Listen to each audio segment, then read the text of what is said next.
was. It looked like it was money. I don't know what it was. It was a flying saucer or what it was. It wasn't an airplane. It was not an airplane. It was down awfully low. You are listening to Pursuit of the Paranormal podcast with your host, Ash Ellis.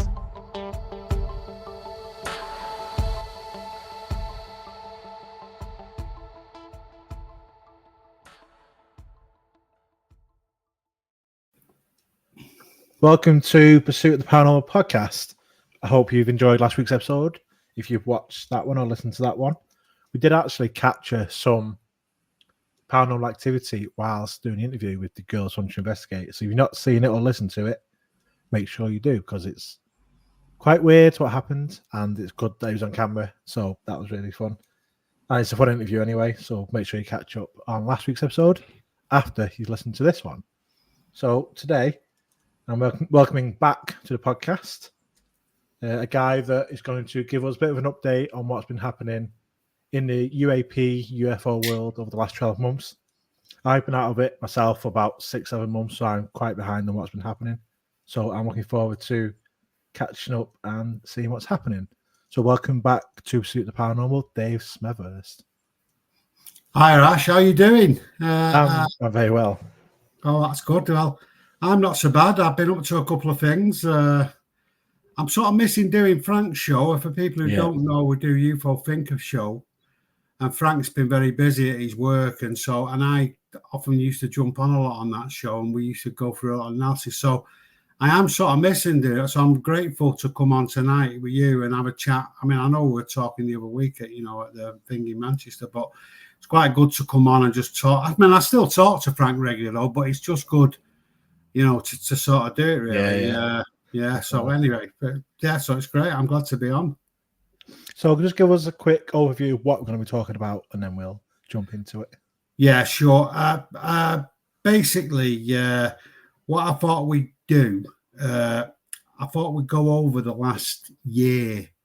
If people may remember, David Grush gave a bit of a testimony, which I'm going to talk about briefly.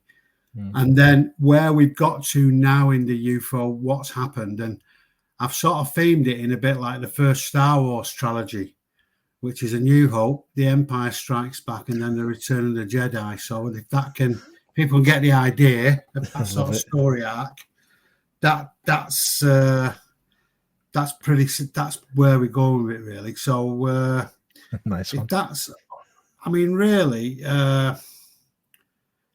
I think, anyway, we'll get into it when we start, because I'm going to sort of tell the main tale there. But it is quite interesting just to set the scene, because we've got Lue Elizondo, the man who kicked it all off in 2017, got those videos released. He's got a new sort of tell-all book that's being launched, but everybody's anticipating. And so when this is going out, I know the patrons might get it a bit sooner, but it's a good time to look at the context of that and what's happened, and then the events leading up to Lou's book coming out and what might happen. And as always, I'm just doing a bit of an analysis, and people hopefully have been before. No, I'm not saying I'm right or I'm correct, so I'm just giving my take on it. But people might find it quite interesting just to view that in the last year. So does that sound okay? Sounds perfect. Looking forward to it. Okay, then. So chapter 1, not chapter 4, as in Star Wars, A New Hope. So in July 2023, we had Grusch. He gave his testimony before Congress.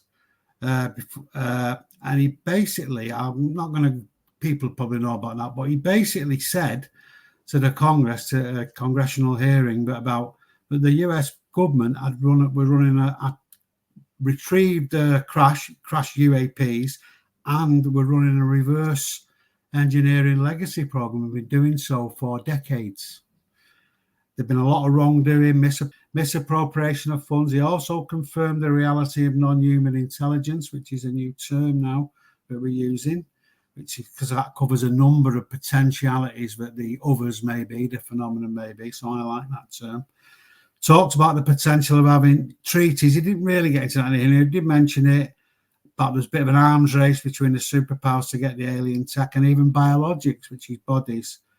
So anyway, this really put the cat among the pigeons in terms of the US defense establishment. And it was linked to the emergence of this UAP caucus on the Congressional Oversight Committee, which you might have heard of Tim Burchett and Representative Luna and a couple of Democrats on there who've been pushing for more transparency on this UAP issue. So anyway, Grusch gave his testimony, put the cat among the pigeons. Then on the back of that, Chuck Schumer, who's the leader of the Senate, a very senior senator, I think he's fourth in line to the presidency because he's the head of the Senate. They released the UAP Disclosure Act, which was a real groundbreaking piece of legislation. We talked about it, I remember, me, you and Greg, about a year ago, what it was looking like, about 2 weeks before it come out, very within detail. But this was a big piece of legislation. Talked about NHI, terminology, very well defined. And it was clear the Senate knew something, had been briefed by Grusch and a few others and other people. So they'd heard evidence of this. Because in the background, all these whistleblowers have been given evidence, classified evidence to these senators and Congress people. But the essential things were there was going to be an independent review board which would review UAP information, all the UAP records, they all had to be handed over, and it was an independent board who decide on classification. What's been happening normally is the intelligence community control it all. Mm-hmm. And the other thing, they were going to have a thing where they could sequester any craft that are owned, any craft that private aerospace have got or that other people have got that the government have farmed out to work on, so they've got plausible deniability. So they were the two big things, but it was a real massive piece of legislation. So the revelation, and then you had almost a tool that was going to deliver this sort of disclosure thing. There was also then in the November of 2023, the Seoul conference, a big event, loads of UFO heavy hitters, people from government, all the brightest stars of the UFO community, if you can say that, lots of government connections. And they did a big session. And the day one was about the history and what had happened. But day two was about what's going to happen next. And a very famous person who wasn't that well known, but pretty famous, called Carl Nell, pretty famous in the defense industry, very well connected to all the different programs, aerospace development, highly decorated. He actually came forward and presented this idea of a disclosure rollout plan and how it should be done. Because essentially what this UAP Review Act is, it gives people a controlled way to get the information out to the public.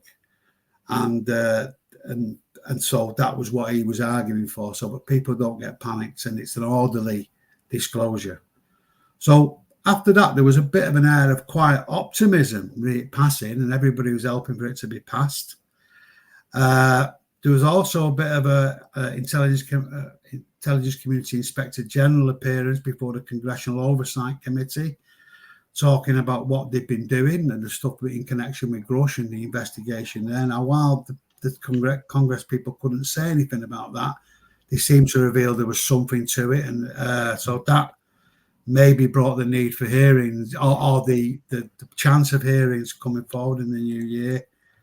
And the other thing that was in the wind was that if this act wasn't passed, then whistleblowers who'd been threatening to come forward might just come forward and spill the beans. So there was a bit of a gauntlet being thrown down to the cover-up people, basically saying, we either go for this calm disclosure or we have these whistleblowers. So that was where we were. That was the new hope, as it were. Yeah. So I don't know if that's so. I mean, and you remember we talked a bit about this, Ash, on the round tables and the lead up to this.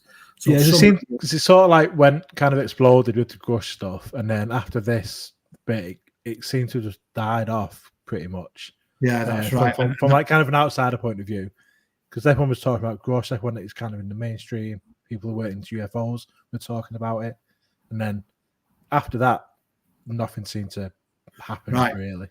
Well, that's right. And now that nicely moves us on to the next bit, which is the Empire striking back, as it were. So what happened, I think it was a big kick up the backside for all these people. They were shocked that, they hadn't quite realised how they were going to deal with Grusch. They were shocked that went through. So there was a real big mainstream media backlash.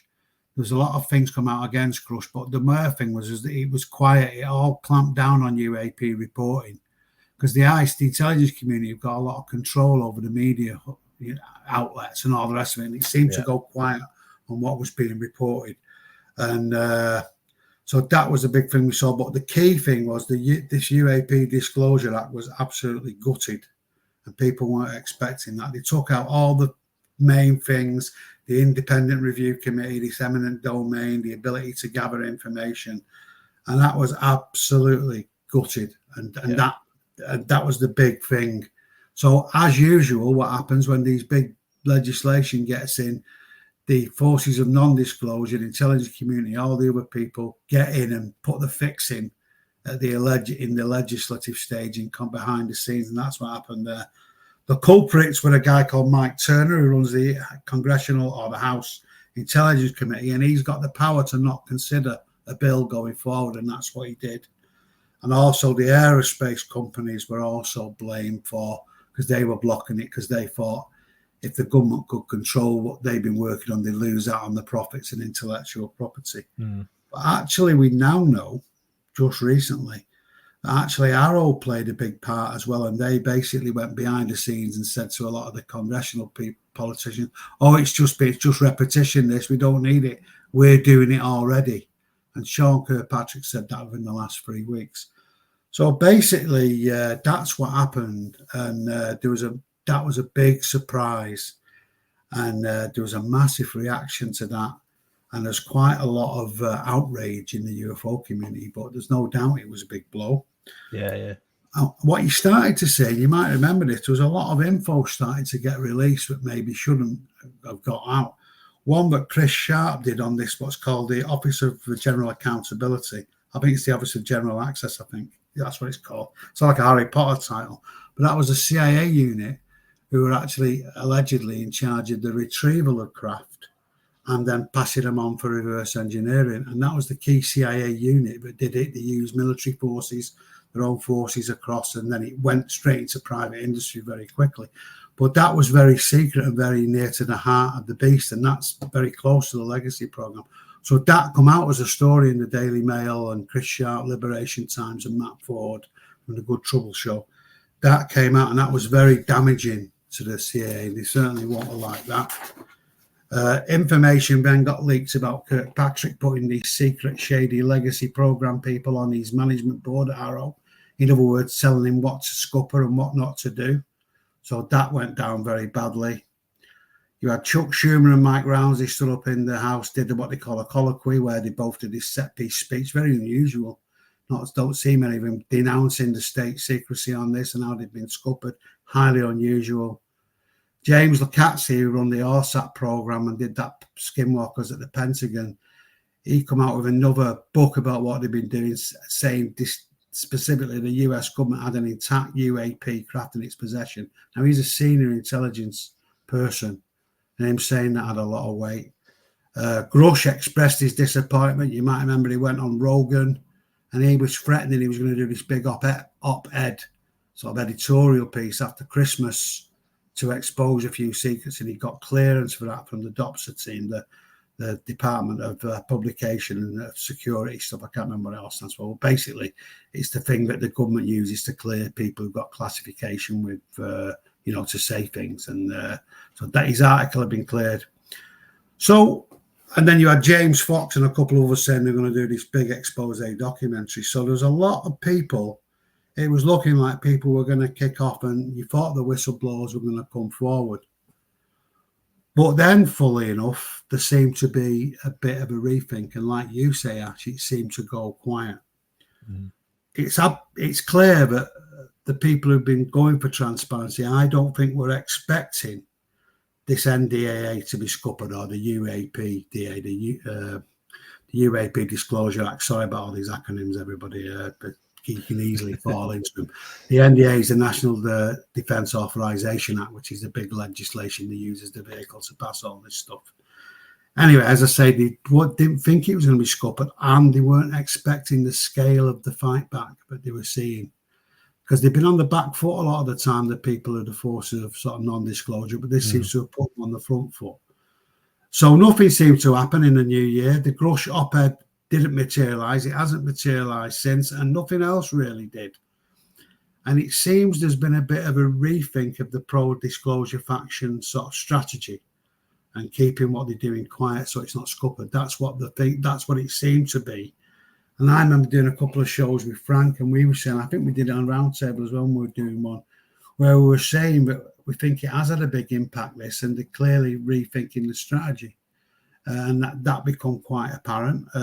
Seems that, like, particularly on X and Twitter, there seems to be a lot more like anti-Lue and anti-Grush stuff now than there was like back over the past couple of years. Is that kind of part of the whole, like, sort of quieting them down, do you reckon? Yeah, that started soon after the congressional hearings, actually.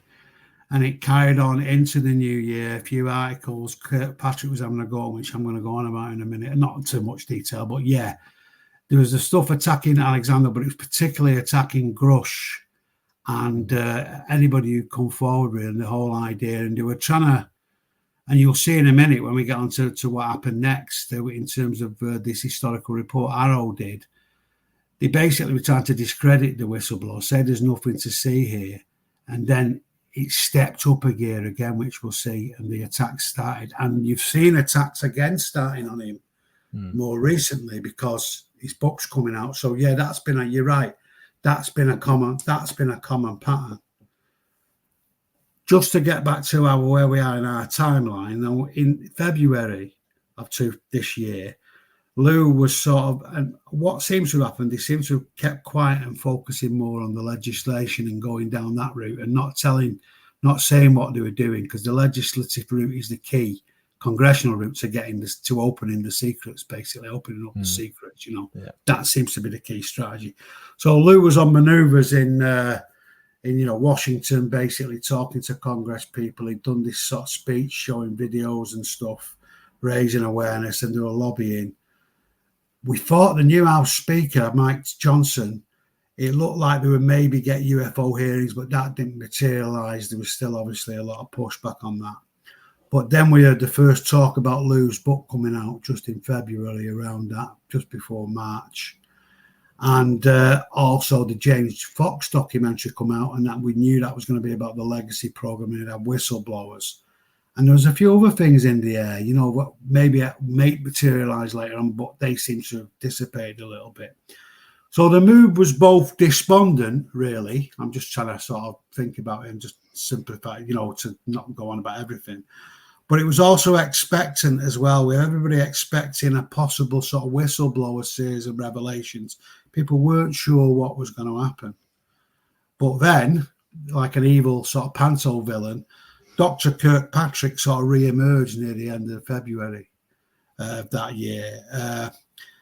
And he started publicising his history, because it basically, even though he'd left Arrow, because, I didn't think I mentioned that. Did I say that? But Sean Kirkpatrick left Arrow in November 2023. Sorry, I thought I'd said that. Maybe I didn't. And that was a key thing, because it got too hot for him, things he said, his conduct after the hearings. So he'd left Arrow.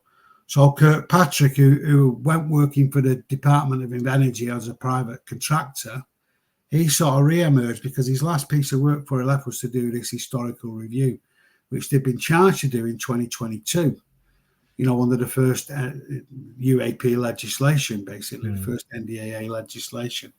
And it was supposed to be a full review, everything that had happened since the war, since Roswell, effectively, or just before, since 1945 to present day. And it was thought to be a massive undertaking. Anyway, I'll get into what he actually produced. But he was saying, that was his last, he said he was dying to do it. And so anyway, he come out of the shadows, basically saying that it was all fantasy and, there was nothing to it. Sort of a bit more subtle, but essentially that's what he was saying. Yeah. So we knew at that point we were in for it. Now, just one thing to note, he was working then at the Department of Energy. He was unofficial, he's a private citizen, but he was talking like an official spokesperson for Arrow. But he wasn't. And that's it. But he wasn't. And that means, essentially, you'll see why this is important, but he could lie, because they'd be very careful not to lie before Arrow. They played with the truth, played word games, a lot of obfuscation and misdirection. Yeah. But as we'll see, Kirkpatrick started to, I think anyway, and many other people think in the field, started to tell outright lies. And he couldn't have done that if he was part of Arrow, if you see what I mean, and not had his collar felt or So in a way, I think he left Arrow. Part of that was so he could come out and say these things without Arrow being liable. But so he come out, and then we had the Arrow sort of historical report, which people may remember. That come out in March of this year. It seems a bit, I don't know, I thought it didn't seem that long ago, but it was quite a long time ago. Really. This year's flying. Yeah, it is. It's mad, isn't it? Because I was trying to think for when I thought I'd be talking about this today, what happened. And I had the same sort of impression. But I suppose if the gutting of the UAPDA was a sort of kicking the balls, really, to the UAP movement, this was like a sort of focused headbutt, really, to the still sort of reeling UAP transparency movement. And it was really lightweight. It was inaccurate. It had cherry-picked facts. It was misleading. And sort of downright sort of mendacious. So that's a big one, isn't it? But, really lying, essentially. But nonetheless, and there was loads of things I could go for. It didn't talk about loads of cases. Just basically went through the old government cover-ups of before, missed out all the famous cases of the decades, loads of stuff missing, didn't mention the Nimitz. It was an appalling report because it should have been a massive thick toe mash. It should have been like, 5 old telephone directories thick. Definitely. And he shouldn't have been able to do it in that time, But he instead produced this 42-page essay that he looked like he wrote the night before his bloody assignment was in, and tried to pass it off. But anyway, it did have a real chilling effect on the on the disclosure activity, nonetheless. And we'd be lying to ourselves if we thought it didn't. Just to go through what it did, just quickly for people, it sort of repeated the Stephen Greenstreet, who were two prominent sort of debunkers, really, and Mick Westline. But all this fuss really was because people have been stupid and misidentified this secret tech, or it was natural phenomenon, and Congress had been duped by a small band of UFO enthusiasts who were looking for grant money. That was essentially the line. And that's what Kirkpatrick effectively wrote, if you can believe that. And we've seen that even from May 22, the DOD have been quite effective in taking these debunker lines and weaving them into their narrative. Because Mick West also has something called the low information zone, which says, if only we had all the information, we could solve it. Well, in fact, the opposite's true. The more info we tend to get in these big cases, the more the phenomenon becomes harder to explain. But anyway, it sounds very plausible. And finally, what it said was the whistleblowers had all mistaken US military tech for UAP tech, and they just got the wrong end of the stick. Now, all this was provably incorrect. It was criticised by many in some detail. Chris Mellon did a brilliant takedown piece of it. I did a show with Frank on it, not that it was like Chris Mellon's, but we went through it all in some detail. People want to listen to that, we can maybe put the link in the show. But myself and Frank went through it, and it's just appalling, and it was criticised. But that didn't really, we're not really the audience it was aimed at, I don't think, the UAP community, people who know about this stuff. It was aimed at the more general public and the mainstream, and the damage was definitely done. Certainly with the mainstream media. And it was a setback for the disclosure movement, definitely. And there's a lot of people who didn't really want to write about it anyway and felt a bit awkward writing about it. They sort of gratefully grasped at this report, said, nothing to see here, see, we thought it was all rubbish, despite all the evidence to the contrary. I think the other thing, as I was saying earlier, to do what he did, though, Kirkpatrick, and this is the thing with this historical report, they'd realised, they couldn't just use clever word games. They effectively had to lie in this report to say there was nothing to see here, which is what it did and what he did. And it crossed quite an important Rubicon, quite an important bridge, this outright line, which they hadn't done it before. Now, ironically, the Congress people, it's Congress people and their staffers and other people, they'd seen this evidence, remember, in private, and they knew it was real. They knew Grusch's testimony was, was backed up by witnesses. The ICI, the Intelligence Community Inspector General, had verified it, talked to the witnesses, verified the evidence. So they knew it was correct. And so really, this lying that Kirkpatrick indulged in sort of doubled their determination. And so in a way, it strengthened their resolve to get to the truth, because they were being lied to, and it sort of, so it had the reverse effect on the people that they probably didn't want to annoy, if that makes sense, which is interesting. Now, just as an interesting fact, when this report come out, the DOD bit, they've got the OU, Office of the Undersecretary of Defence and Intelligence, I think it is. And that's basically where intelligence and defence come together in the defence section in the Pentagon. And basically the defence part of that signed off on it, but Stella Dixon, who's the intelligence community person, wouldn't sign off on that historical report, wouldn't verify it. And that's because she knew that the intelligence community, the Inspector General, actually had evidence that contradicted what was in that report. So they couldn't sign. They didn't have plausible deniability to sign off on it. So that's that's really interesting, Matt. But anyway, so we had this Arrow version of the truth, and then the still classified version of the truth, which said the complete opposite. So there was this uneasy standoff that developed and went on sort of through April and into May. I sound like a bloody weatherman here now, don't I? And so now we come to the third piece of the story, which is a slightly longer one, which I've dubbed "Return of the Jedi." Ash, so if you're not still all right for this pretty tedious analogy, I like it. Anyway, so basically, the Return of the Jedi, as with the film, it got off to a bit of a shaky start. You had the UAP caucus on the congressional oversight trying to set up a subcommittee on UAP so they could look at it and maybe employ Grusch to do that. That was knocked back. They were looking to do hearings and set up a select committee, which has a lot of powers, like the Godfather 2 film, when they got all these special powers and the special prosecutors.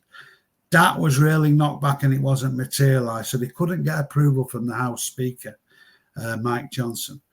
And also, as the election grew nearer, the Biden administration, who some reckon the chief of staff would give a bit of a nod to Schumer to go with this legislation, because it was a way of containing it for the Biden administration, looking at it slowly, slow disclosure.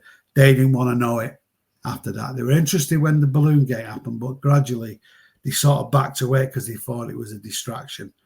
And it seemed that more as the election was going on, people were, the window for action was closing, really.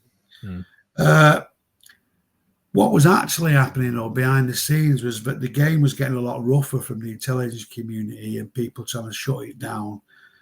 They were playing whack-a-mole a lot with people and putting a lot of pressure on whistleblowers. And it became apparent the whistleblowers needed more protection before they could come forward and blow the whistle. It's one thing saying, I'm going to tell all, but the penalties are so severe and the legislation didn't quite protect them enough that they needed to do something else. So that was having a dampening effect. And also, as I alluded to earlier, but this doubled down, the UAP transparency faction, Lue and all them and Grusch and all these other people, the big network of people, they went very quiet so as not to tip their hand. I don't know about you, but I didn't hear anything really. People weren't talking. You didn't get much of a, I mean, I know you probably weren't, you probably weren't paying as much attention as you said in the last few months. But I know it went quite quiet and it wasn't really quite clear what was happening. Yeah, no, it has seen. I mean, I still sort of check out everything on Twitter and stuff. And that's usually where you can see what's happening. But it seems to have been like nothing really, like really quiet. And it was noticeable because UFO Twitter, for all people knocking, it's not a bad place to pick stuff up that's coming out. You hear stuff's going on and you might talk to people, but there was not much coming on. And that was deliberate. They decided there's no point in tipping off the hands of these people because every time they did, something happened, and something was scuppered. And but really what was happening, they were all refocusing on getting the legislation through. So we had Sol and the other civilian agencies, Paradigm Institute with Danny Sheehan and a few others. They started focusing on getting the information out, working with Congress and working out what the legal problems were and really starting to lobby it. There's another group called the UAP Caucus emerged with a guy called Lester Nair and another fella called Ronak Patel. They're really good and they were focusing on lobbying Congress. Because as I say, the way to do this is the only way to get this through is to have this legislation passed to get accountability for the executive branch who were keeping this secret in the form of the defence and intelligence community. And in the background, you had this intelligence community inspector general, which I'm now just going to say ICIG now for people. They probably heard me say it up now. Investigation still continued, and it was like a sort of, how can I put it, like an unspoken sort of sword of Damocles in the background, sort of, hanging over these architects of sort of secrecy. Again, a bit literary there, but it was.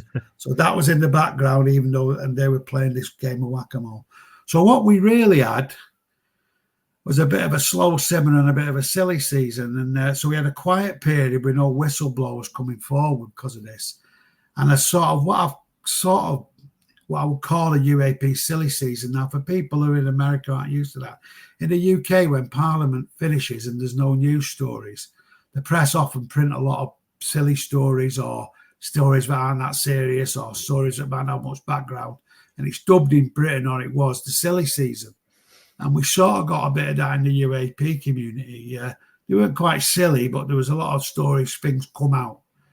There was one Arrow who were trying their best to sort of still keep going after Kirkpatrick. We were just into the same game. There was a big, very public sighting from pilot in Elgin Air Force Base, sightings of this big UFO, over water, big UFO, 5 satellite UFOs, saw it clearly. He even had a picture of it that he showed to one Congress person. And Arrow just come out and said it was an untethered balloon. And factually, it was all wrong. The balloon couldn't get to that. It was laughable, that. So that was ridiculed. Then you might remember this, actually, there's all these mysterious drone incursions over Langley at AFB, the Air Force Base near there, which is near to Washington, and over a couple of other airfields, but mainly this Langley one. And they sort of tried to pass them off as drones, the military, but they were stopping planes flying in. They didn't know where they were from or where they were coming from. And there was a big congressional hoo-ha about what was going on. And from the description, they were undoubtedly UAPs, but were doing that. So there was that activity going on, but they just managed to keep quiet. There's a lot to that, but I won't go into all that now. But there's a lot of harassment, and there was harassment of nuclear facilities, which has gone on for a long time. Of these drones, and drones now seems to be the new air balloon, really, if you see what I mean. Yeah, The behaviour isn't that of a balloon or a drone, for a number of reasons, which I won't go into now. And if you remember, there was that hearing with a nuclear person before Congress. There was from the DOE who charged nuclear bases saying, "Oh no, we don't know about that, and we don't know what's causing them. We'll look into it," and all the rest of it. So there's still been going on there. There was also, you might remember a bit earlier, the UAP Parliament, the debate there on UAP, the European Parliament, not the UAP Parliament. Interesting concept, that. The European Parliament, where a big debate on air safety in UAP. So that was an interesting development coming on. There was another interesting report called Kona Blue, which you may remember. Now, this was essentially, if you remember the RSAT program, which had started with Bigelow had started, but Lue started working on. Essentially, this was a bid by this group of people after the RSAT program was defunded to do the next bit of the work, and it was called Kona Blue. And it was about expanding the work, looking into the crash technology, getting hands on that and working on that and doing a few other things around the UAP topic based on the existing government work and secrets. And Kirkpatrick quite cleverly used this report that he knew hadn't passed to say that people were getting confused about that report and thought there was a real report, which was a complete lie. Anyway, they released this report hoping to show, to make Kirkpatrick's report look true. But actually, there's loads of details because he's so sloppy, they haven't checked. But actually confirmed a lot about what the US Gov were doing, and some of these legacy programs are suggested that. We didn't confirm it absolutely, but there's a lot of circumstantial evidence in there that people at least. So that was quite embarrassing as well. Anyway, so that was cool. Then they wheeled out Sean Kirkpatrick again. To some tame journalists to sort of reiterate his assertions in his report. And he come out, but he'd lied about being at Skinwalker Ranch, listening to the thing. They said, oh, no, I was never there. And then they produced this video. I forget the guy who controls it. Come to it in a minute. The guy who was in charge of Skinwalker Ranch. He produced this picture of him listening to this thing. So that affected his credibility. There's a strange whistleblower coming forward in a Twitter space called Jason Sands, who said he'd been involved, and his story's he's quite interesting whether he is or is not believable. Yeah. He might be a fantasist who did have the clearances, but maybe didn't have. And I might be doing him a disservice, but the impression seems to be that he did have clearances, general security clearances, but he wasn't really involved because some of what he said he'd seen actually mirrors what somebody else had seen 10 years earlier. So whether he was a sort of high class, tale teller, I don't know. But anyway, it seems that I think from what I can remember of that one, quite a few people came out and said like, no, he didn't do that. Yeah, that's right. And he started going into some other strange sort of quite woo-woo territory as well. So people actually thought he might be a plant, to try and discredit things, but I don't think he's that either. Anyway, he wasn't acknowledged by Grusch and Elizondo and all that. So, and then we also had more recently this stuff of the Nazca mummies, which people were interested in. And that's, saying there was maybe alien bodies that have been found and evidence of alien bodies. Now, it seems some of them now, from more analysis, have been sort of manufactured from very old materials, which are interesting in himself. But the big one maybe it seems to be something, and it's got a genetic thing that maybe links it to a lost offshoot of humanity. So it's interesting, but the point is that story got a lot of prominence because there was nothing happening in the UAP field. And then finally, we found out from an Freedom of Information request, there'd been a Five Eyes meeting with all the different intelligence agencies, New Zealand, Canada, Australia, UK, and America, about UAPs in March, I think it was. Or it might have been May, I think it was March, in the Pentagon. And that reinforced this main diary of these international intelligence agency links, and again, linking on the crash retrieval stuff. That's an inference, that wasn't in the meeting, but so there was a lot going on, but you got all these stories that maybe it was like a boil. Things were boiling, but nothing was happening. And they were sort of playing whack-a-mole, these sort of forces of non-disclosure, reeling Kirkpatrick out, maybe launching some stories. But you could tell, all right, they knew something was coming, that they weren't going to like. And sure enough, it actually was. And because then we saw a bit of a change of gear. And we're getting near to the end of this narrative here now. And basically, there was some legislation launched in the lower House of Congress, House of Representatives, trying to introduce the UAP Act. And there was a new, stronger whistleblower protection act that would enable people to come forward with more safety. And they were scuppered in the end, early in about, I think, at the start of June. But it was a bit of a shot across the bows. Then James Fox gave a date for his film coming out and said it was about legacy programs and whistleblowers, which will be in the fall, as the Americans say. So I think it'll be September, October. And that's supposed to be going to be brown booking. But crucially, Lue Elizondo announced his book release, which everybody had been waiting for, and it had been being cleared by that DOPSA process for ages, on the 20th of August, which will be when this show comes out for most people. So that was massive, and that really set the cat among the pigeons a bit. Carl Nell, this guy again, he went to this prominent investment conference, the SALT conference, and if you remember, we were on a round table a year before talking about Gary Nolan appearing at that. Do you remember he said he had no doubt they were real, NHI was real? Well, this Carl Nell, who's a real heavy hitter, as I say, in the government and all the rest of it, said to all these financiers, there was no doubt that NHA were real. They've been interacting with us for a long time, and the US covered craft in their possession. And when the guy said, so are you saying out of 100, how sure are you? But they say, he went, there is no doubt. That's what he said. So it's a big, strong thing. Now, shortly after that, Matt Ford from Good Trouble So set up the UAP Disclosure Fund, and that are people like Elizondo, Mel, and all loads of specialist political lobbyists. They aim specifically at campaigning to get this new UAP Disclosure Act passed. And sure enough, Chuck Schumer and Senator Rounds, who had introduced it a year before, have now reintroduced their bill into the Senate to get voted on. I've got a feeling it's near to passing now. And also some whistleblower legislation as well to give the whistleblowers the ability to come forward. So all the groups who were focused on legislation and lobbying earlier in the year have now re-emerged to kick off this lobbying thing and for a successful vote, I suppose, and inclusion in the NDA. And these sort of legislative moves aim to sort of, I said that I address the whistleblower issues. And it's sort of flown a gauntlet down to this Mike Turner and these people who are trying to block it behind him from the intelligence community in DOD. They said, they've thrown a gauntlet and said, well, stop it if you dare. Yeah, and that's what's happening.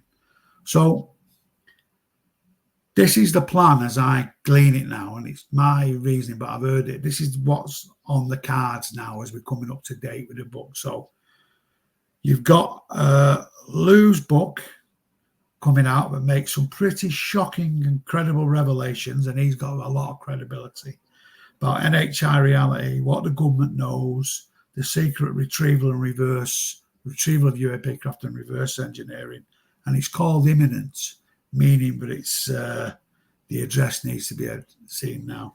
So that is the first thing that's supposed to happen. Hot on the heels of this, there's going to be these documentaries released, not only James Fox's, but another one about these programs with whistleblowers speaking. And that's going to further add to the clamour on putting pressure on the DOD IC secret keepers. This in turn, as the plan is, will lead to serious congressional questioning of the actions of these agencies and maybe even lead to some congressional hearings. Because we say, what's going on? Is this true? You know, there'll be specific allegations with particular people named. And they might even see congressional hearings with some potential immunity for some people to give evidence. And then apparently a well-prominent, well-known governmental figure or somebody who's famous who's in the government rather than a celebrity, but he's well-known and he's highly respected, will come forward and confirm the government know about NHI, they've retrieved the tech, and it's been covered up and will urge move towards transparency. And this is what some people have called the coup de grace. So you can have all these things ratcheting up. And this will be around sort of October, November, just when we're in the middle of the election. I will come back and talk about that in a minute because I'm sure you've got a few comments on that. Yeah. But essentially, I suppose what I'm saying, Ash, is that Lue's going to light the fuse and then set off these mini explosions that are going to go off. And the idea is to leave these people, the forces of non-disclosure of cover-up, so beleaguered that they're not able to block this new legislation. And to be honest with you, given they might be in the frame for what's gone on and the cover-up and people are annoyed, they might even be glad at the respite, you know, this act, this long-term disclosure, this controlled disclosure might give them. Now, then again, they might not because they haven't done it so far, have they? You know? I think, and this is more my speculation now, but following this, if the act is passed, the inflow will slowly start to be released as part of this disclosure project. And you might then start to see select committee hearings where they've got investigative powers. And even you might even see a truth and reconciliation hearings like in South Africa, where people are given an amnesty in return for coming forward with what they know. And all this, as I say, will be happening as the NDAA being passed, this Disclosure Act, as the presidential campaign is gathering pace, and then when it finishes. And this act may be the last thing that Joe Biden signs as the president. So I was going to say, because if I'm just right with my understanding of politics, obviously Biden's stepping down either way at the end of his term. So no matter who wins in November, Biden will be kind of making his last kind of steps as the president. So will it matter who wins the election? Or is this just transcending that? Because whether the legislation goes through, he will still be signing that in January. Yeah, well, it won't. What will happen is, if it gets over what is a massive hurdle to get it passed, make no mistake, I'm telling you this, the plan. Whether the plan happens, we don't know. But yeah, if they sign it, then if they sign it, it will go to the president, and Biden will sign it, and it'll go into law.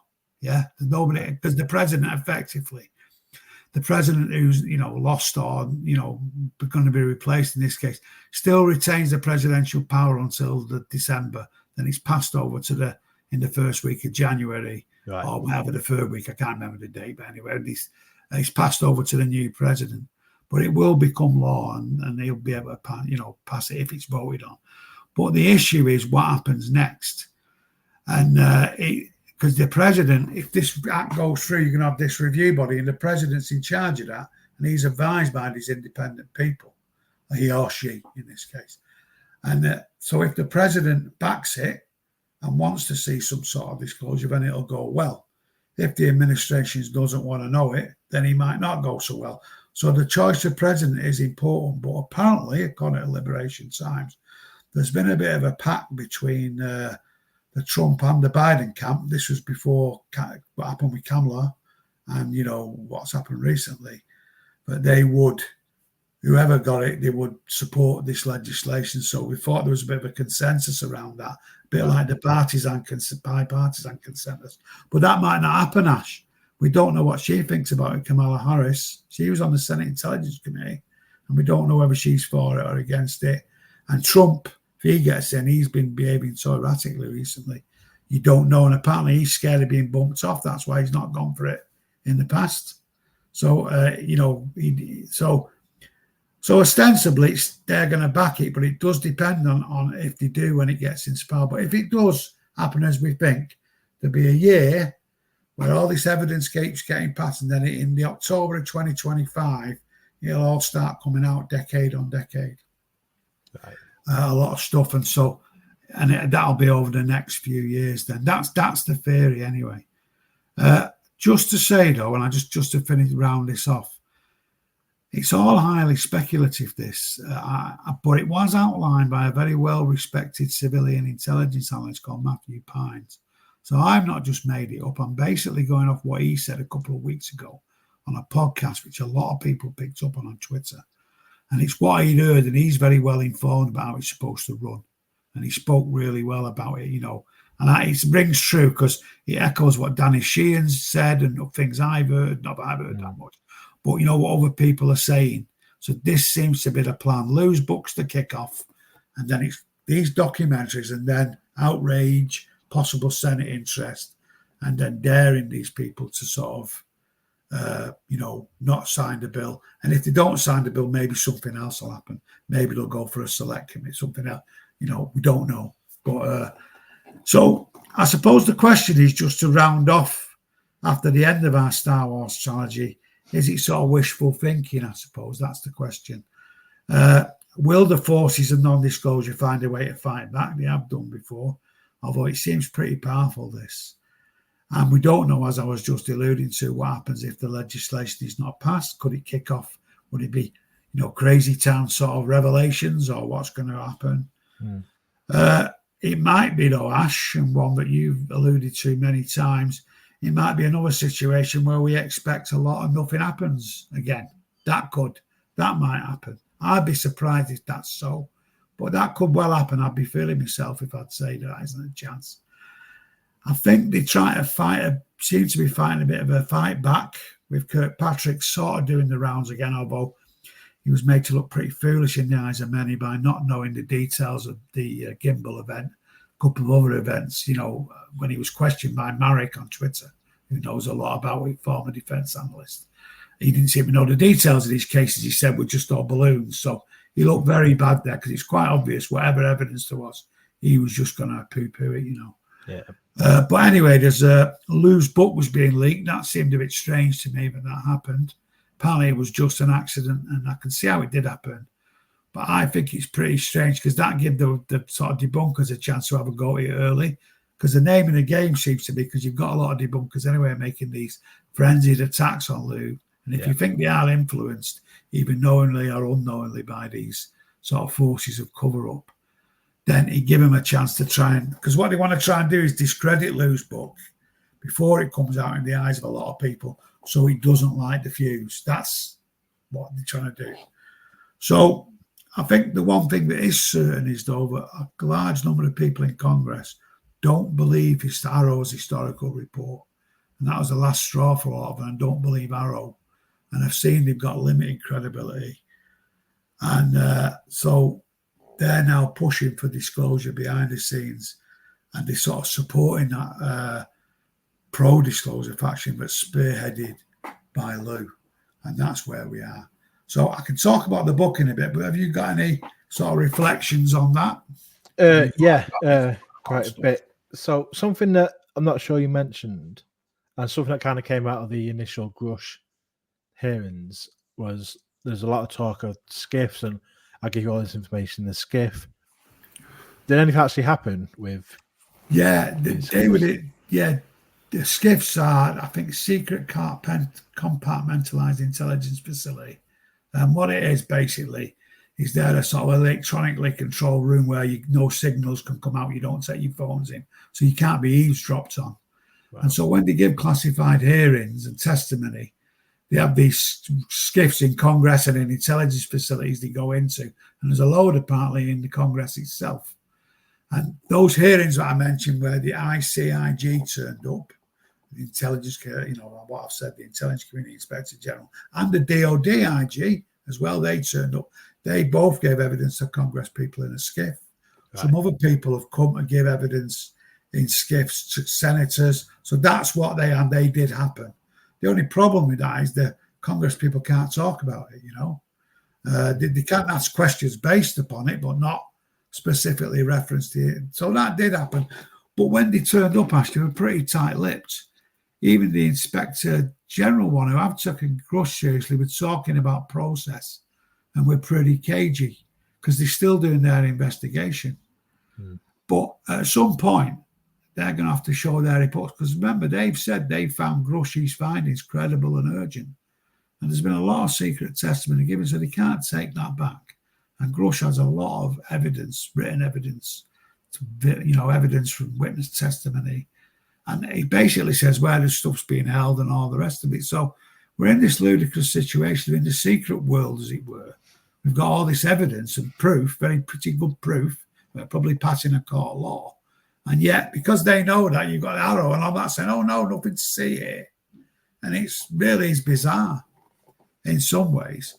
And what they're hoping, I think, because their back's against the wall, they've committed a lot of crimes and they could be in trouble, is that people are just going to lose interest, and it'll go away. And that has happened in the past, but it's never been as intense as this before. It's never got to this stage before. But it has sort of happened in the past, that's all. So that's what they try to do. So we can have a look at what's sort of in the book to sort of finish off if you want. Or do you have anything else you wanted to ask? Because I suppose there's not loads to ask because I've just gone through what happened, but I hope that's useful in terms of where we are in the last year. Essentially, we had a load of hope in last year and it was going great. And then they fought back and tried to scupper it. And we had a low point with this report going up. And we're now seeing this new push in the new year. So it's quite straightforward. And there has been a sort of hiatus, a period of nothing happening. And I think this time last year, I think we were kind of like it was all going off. We had quite a lot of expectations and stuff. And it has turned out to be a bit of a damp squib. Yeah. Overall. But even in my head, it's been quiet. It actually hasn't, like all the stuff you just talked about. I don't know if that's just because we are kind of used to a lot of things happening. We're just very kind of fortunate. The past few years have just been so much happening compared to, like, say, in the last 10 years, where there's been nothing. To now having, even though there's quite a lot of stuff happening, it feels quiet. Even though if we had this 5 years ago, it probably would be, oh my God, it's all going off. Just because how busy it's been the last couple of years. And I guess we're in a situation now similar to last year where something's happening. Like, say, the book, these docs, it's like going to light the fuse, and we can have that A New Hope prequel or sequel, maybe coming up over the next few months, I guess. Yeah, we just have to be optimistic, I guess. No, you're right though, because we have been spoiled. You're right. Over the past few years, it's been ramping up and it's been mad. From 2022 onwards, really. And I think there is a bit of that, just because it's not happening every day, as we've seen. And that, and people in this new where we do get a bit impatient because you get used to it, don't you? If you're being fed, I don't know, top food every day or whatever you want, a brilliant meal, 3-course meal, then you're given a bit of Kellogg's cornflakes and salt to get on with it. Even though it's all right, people don't like it, do they? So you're right, by comparison. The other thing, because the focus has been on this, they've raised the proof bar and the import of what's happening. There hasn't been as much focus on sightings and things like that. And the thing about AI has sort of dampened that down. So where we used to have a lot of sightings before, and we'd look at them, there has been a few, but there's not been as much focus on that because people are looking at what they see as the main prize of this proof, because if they have got all this stuff, let's see it, So that's been a bit of a strange one as well.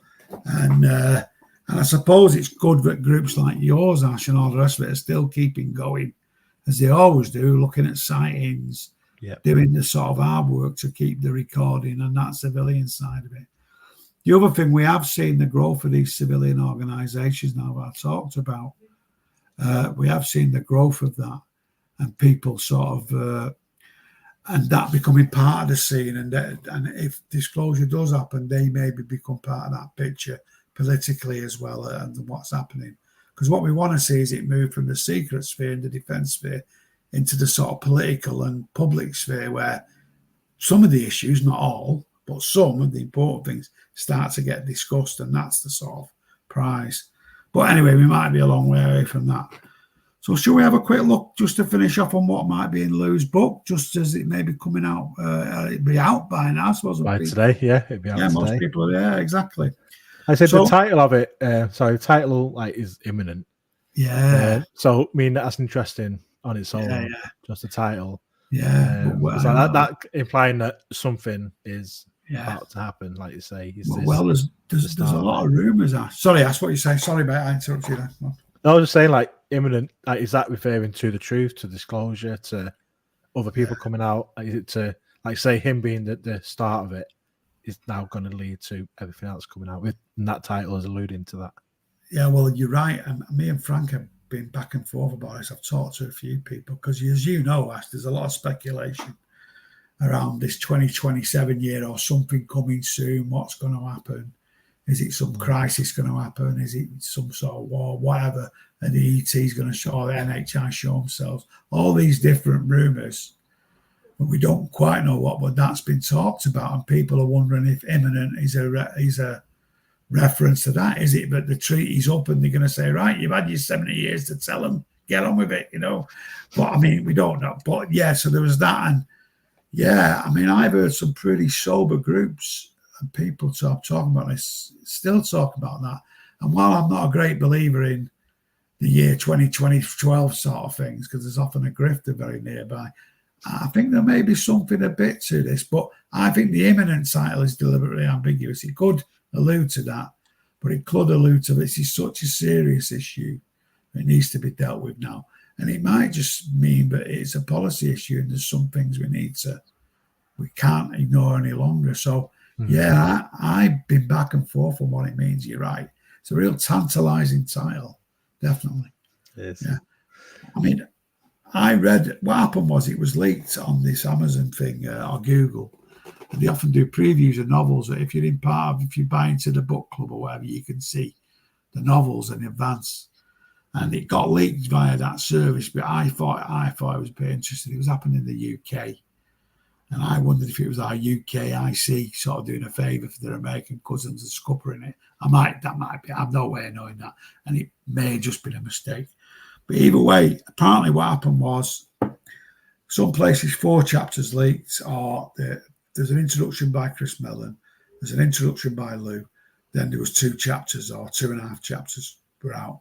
Other places, apparently you got them plus a couple of others, odd numbered chapters, another 3 or 4. And some people apparently got the entire book at first, but I haven't. Wow. So it was a proper leak, and apparently Lue's really annoyed about it, as you would be, but he doesn't seem to have dented sales. What I did when I heard about it, I found it. Somebody sent me the link, funnily enough. So I read feverishly. I read till 3 a.m, believe it or not. Then it went off because I knew that was going to happen. So I read sort of the forward by Chris Mellon, Lue's introduction, the first 2 chapters, so I know a bit about them. And that was pretty good, but really the meat's in the rest of the book. But I also was sent what the chapter headings are.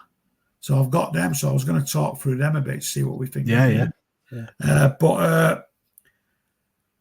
So anyway, as I say, I read a couple of the leaked chapters and I seen the contents table.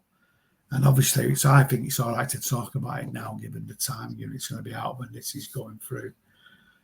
And what I think it does, the book, and I don't know much more than what I've said, and what I read wasn't enough to tell me what it was all about or any of the big stuff. But I think it talks about, you've got to remember, Lue Elizondo was in this program from about 2008, maybe a bit early, maybe 2006, right through to 2017 when he left. This ORSAT program, which turned into this ATIP program, which was the bit that was left in the Pentagon. And then he left because he couldn't get people to take him seriously and take the threat seriously as he saw it. So he's been involved, and I think the book's talking you through what he found and what he uncovered. And that's why it's taken so long for it to sort of clear. And effectively what they were doing, because it was started by people who wanted to know what was happening in these very secret legacy programs. And they were almost running a parallel program of people who weren't in the know or weren't in these very secret special access programs, highly compartmentalized, to find out what was going on and make sense of the threats. So they had access to a lot of confidential information, but not the key secrets. And he found out a lot from there. And they were very close to getting into that thing, but they didn't. So shall I just go through if we've got time? I think we've got a bit of time just to go through the chapters are. So there's an introduction by Chris Mellon, which I've read, which is really good, which just says how important it is and the evidence he's seen. There's a foreword by Lue, which is essentially says, buckle up, it's real. Then the first chapter, which I've read, is called Damned If I Do and Damned If I Don't. And that's just about how he got approached to get into it. And basically he had to do it because he felt it was his patriotic duty, but he wasn't into UAP. It was just a job, but they needed his intelligence skills. And he felt that he needed to get involved with just because of the sort of threat factor. Anyway, reluctantly he got involved. Then the first bit is about a meeting he attended. I think it was in New York with all these Brazilian people. It talks about the Calares incident, which you may remember, Ash, was in Brazil, where there was all these UFOs shooting people, beaming beams of light down to making them ill. Some people were killed. And that's the one example that's often held up to people who say, oh, they're all very friendly, NHI. Well, what about Calares? It was very well reported. Brazilian, they got footage, Brazilian government, loads of case files. And anyway, Lue attended this meeting with some Brazilian sort of generals and military people and IC at big dinner and talked about that. And I know from the book James Lukatsky wrote about, the second ORSAT book, the follow on from Skinwalker Ranch, they talk about all the work they did there. So that's interesting. Then there's a one, and this is where it run out, called The Reluctant Warrior. And that's about Lue's sort of early life.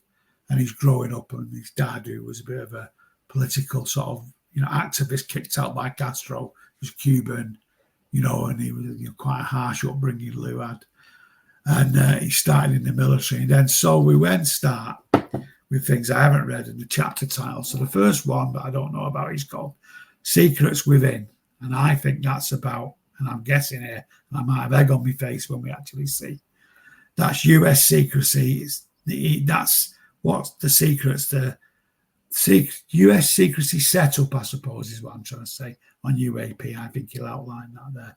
Then he's got something called the writing on the wall, which could be what the interaction with UAP is telling us, or maybe what needs to be done, or what the threat is. That's what that implies to me.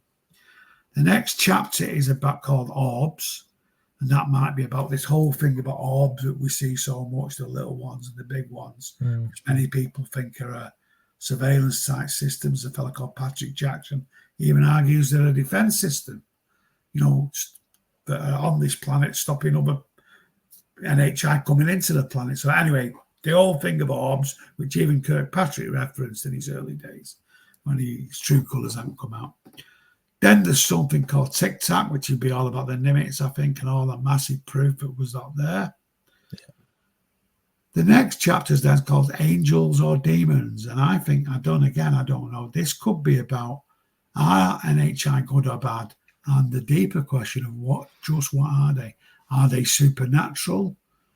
You know, are they sort of spirits in that religious sense or whatever dimensional sense? Or are they just other beings? So I think that's what that's probably about. I also think it might be about some faction in the US Air Force who think they're actually demonic because they're fundamentalist Christians. And there's been a lot of reports of that over the years. Them saying, looking at this because they're Christian, yeah. I was going to say, as if I'm remembering it correctly, can't remember if it's him or someone else that is kind of religious on this side. Is that Lue or is that someone else who has talked about it kind of being?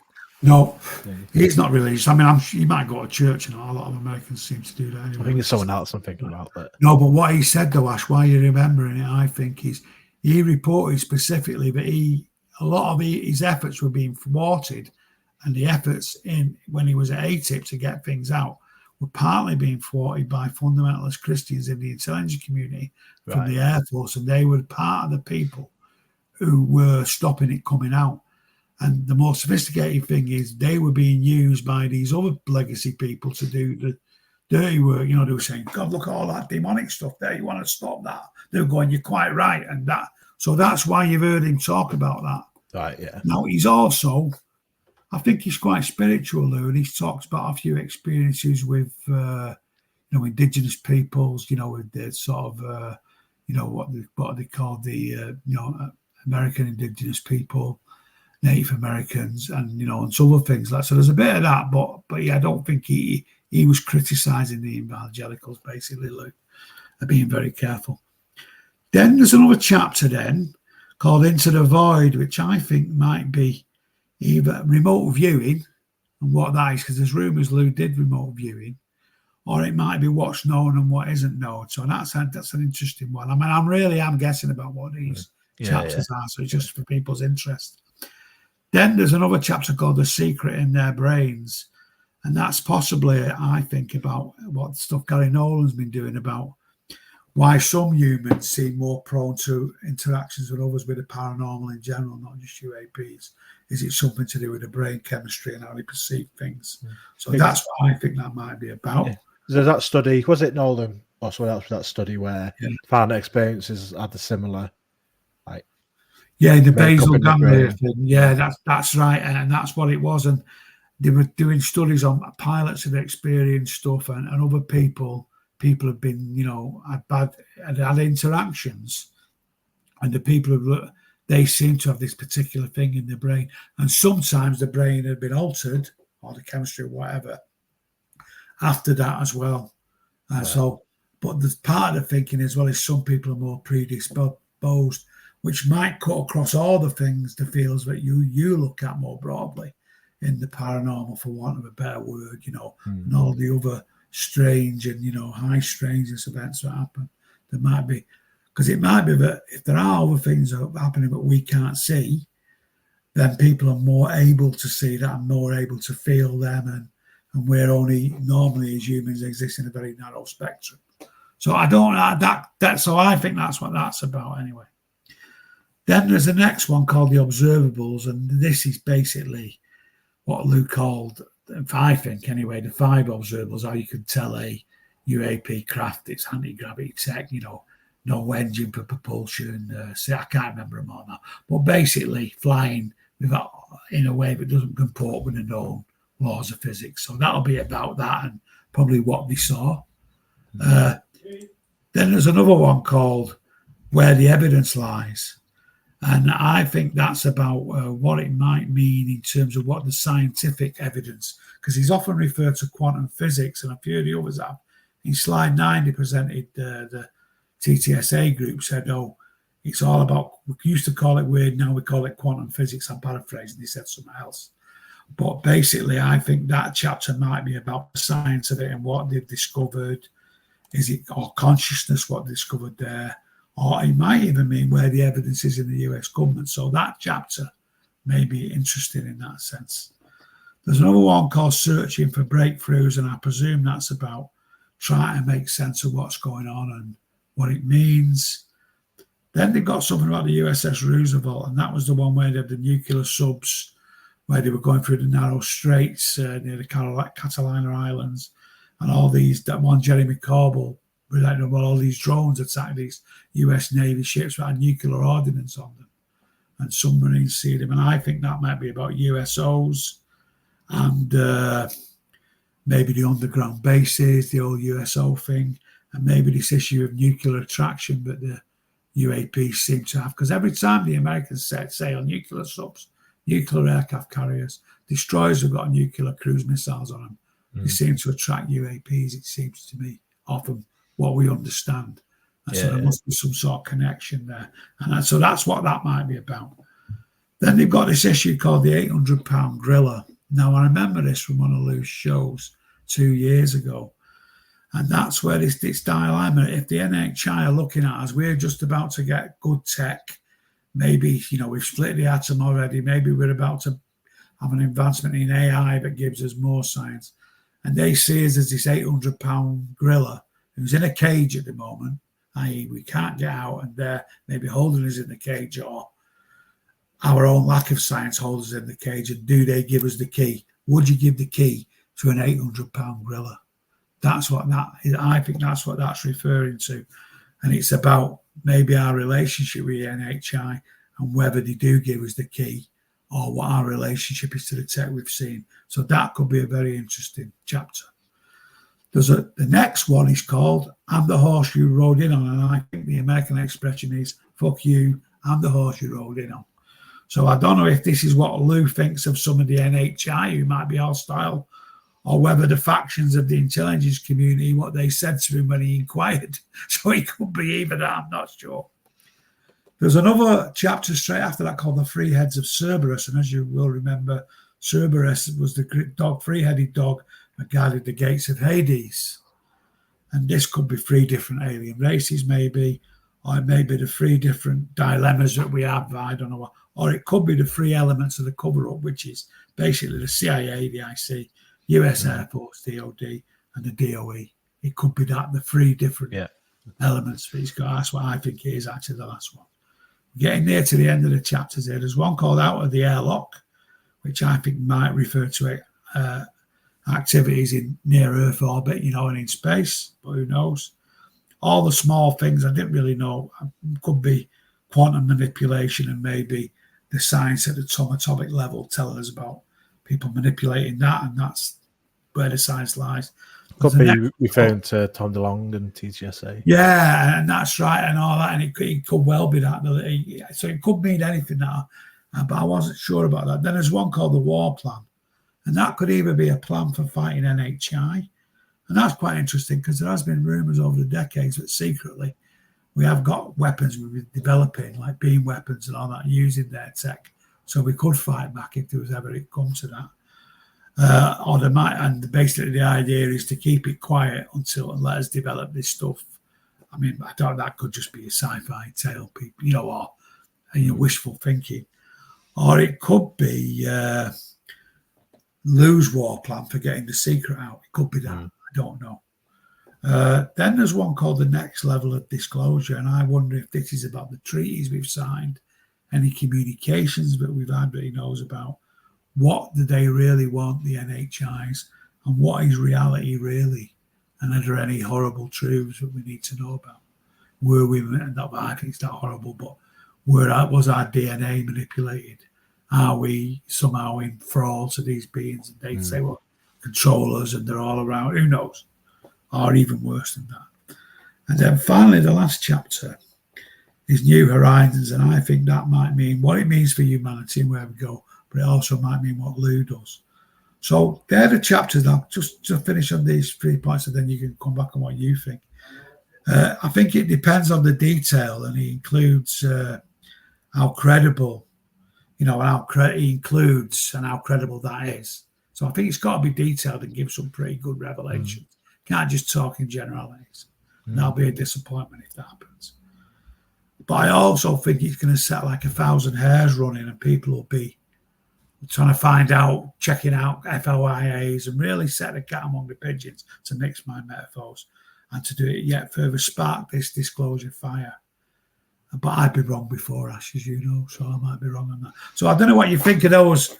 Sounds quite interesting, doesn't it? All those chapters, what it could refer to. Yeah, it definitely gets us thinking about it. And with what I see, so I mean, I didn't read any of the book that was leaked, but I saw a lot of people kind of poo-pooing it or downplaying it a lot from what they'd read of what had been leaked or released or whatever. What happened? So I'm hoping that, like, obviously I don't know how you think about what you read, but seeing a lot of people sort of saying it was like pretty basic, or the stuff in there wasn't like anything groundbreaking. Just hoping that isn't the case as we read more of the book as it goes. Well, obviously, you think that the more groundbreaking stuff would be later in the book, rather than, because the start is going to be laying the foundations and all that, isn't it? And I think it will be. We've been that used to hearing all these incredible revelations, but we haven't seen them. Think of what Grusch has said. That in its own is mind blowing. If any of that's correct, and which we think it is, treaties, recovered craft and bodies. You can't get much crazier than that. No. I think what Lou's going to be saying is just a detail of that. So some people, if it's not absolutely mind blowing, it'll never be good enough. But I think he wouldn't have gone to all this trouble if he wasn't saying something pretty specific and credible. And it'll be about what they're doing, I think, and interspersed with some of the dilemmas and some of the weird things they found out. So I think you couldn't do a cursory reading and say, "Oh, it's not, what I was expecting." But I think it will have some pretty incredible, mind-blowing detail in it, and some things we have to think about. But yeah. Who knows, Ash? But I can't see him going to all this trouble and them seemingly planning around it to then just write some sort of generalistic damp squib. And again, you've got all these people who we don't know who's being paid by who or what, they just don't like it, who are just going to downplay it anyway. So we'll have to see.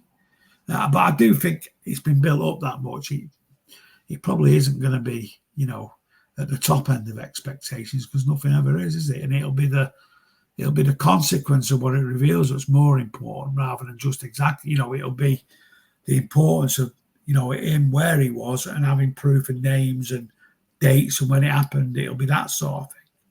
That's the important thing. And saying this really happened and these are the people who were there. And, this is what we know about NHI Tech now and what they're thinking and where, and all that.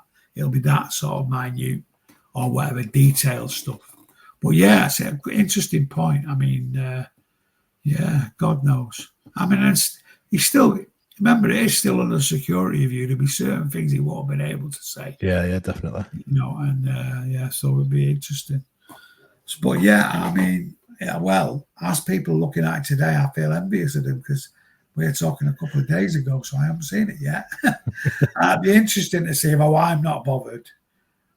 If what I've said is inaccurate, probably some of it isn't. But I'm not bothered. It doesn't bother me. It's just I thought it'd be interesting for a bit of speculation for people based on what I know and what we know, just to sort of say about that. But I do think just looking at that, you can see it's going to go through a range of issues, and then what comes next will be very, very, very interesting. But it's definitely the return of the Jedi. All hope was faded, and now it's come back. As to what happens, I don't know. Yeah, definitely. And yeah, hopefully we'll see that explosion happen. Hopefully we'll see that fire lit and the fireworks going off in Congress, in the government and the secret services. That's what we can hope for. If nothing else, it gives us more to talk about. Tonight's been great. So much. Like I said, I've been out of it for about 6 months, properly sort of being on top of it all. So it's really good to have that catch up. Yeah, good. Realise there's actually lots more happening than I thought there was. Yeah, no, that's right. It'd be good for. Yeah, I'm glad you found it useful. Yeah, because you're quite a good test audience who knows a lot, generally, in terms of your background in it. So that's a good test to see what you find. There hasn't been loads happening. It's been a lot of noise and a lot of cat and mouse, really. And so there hasn't been that way. In fact, if you wanted to take a time off, it was probably quite a good time, really. So there you go. But listen, thanks for having us on. I've really enjoyed it. And I think hopefully people will find it a useful jumping off point to look at what happens next, whatever happens, and they can think about what we've sort of said, and then think about what they actually see happening on the ground, because it's probably quite a good time to re-engage with it, really. So yeah, hopefully it's been useful for that. And I'm really glad, Ash, that you're relaunching the pod again now. You've got a bit of time, so I bet, because you know I'm an avid listener, and I've yet to listen to the episode you mentioned at the start, which I'm looking forward to, because I think they're a great crew, the women who do the investigations there. So I'm thinking that'll be pretty good, because I mean, I met them at the thing we go to in Manchester. They're really interested in including, so I'm sure it'll be a good show. So I'll probably be listening to that after this anyway. So and it's great to show you're doing more shows anyway. So it's fantastic. Nice one. Cheers, Dave. And just to quickly mention a couple of events coming up in the next couple of weeks. For anyone in the world, I'm speaking at the Anomicon 2024, which is on the Somewhere in the Skies YouTube and podcast. Brian Sprague and I were talking about UFO dates from the UK over the past couple of years. And that's on September the 1st and the 2nd. Not sure which day I'm on, but it's over 24 speakers over the couple of days. I'll be giving my 45-minute talk on that. And then on Tuesday the 3rd, for those a bit more local, I'm giving a bit of a talk at an event in Manchester on Tuesday the 3rd of September. And we've also got James Brody from Birmingham UFO Group giving a headline talk about consciousness and UFOs. So head to ufoidentified.co.uk just to get any tickets for them, or for Anomicon, just go to anomicon.com, Somewhere in the Skies, and that's a free-to-watch virtual conference on September the 1st and the 2nd. But thanks again, Dave. Always a pleasure. And thanks a lot, Arshan. Great. I've really enjoyed it, mate. So thanks to you. We'll speak soon. Thanks for our listeners, and I'll see you next week. Thanks for listening to Pursuit of the Paranormal with Ash Ellis. Title music created by Steve Yarwood and Ambiinfinity. If you like the show, please follow us on Facebook, YouTube, TikTok, X, and Instagram. And if you really like the show, please rate and review the show wherever you are listening. It really does help. See you next time, and until then, stay weird.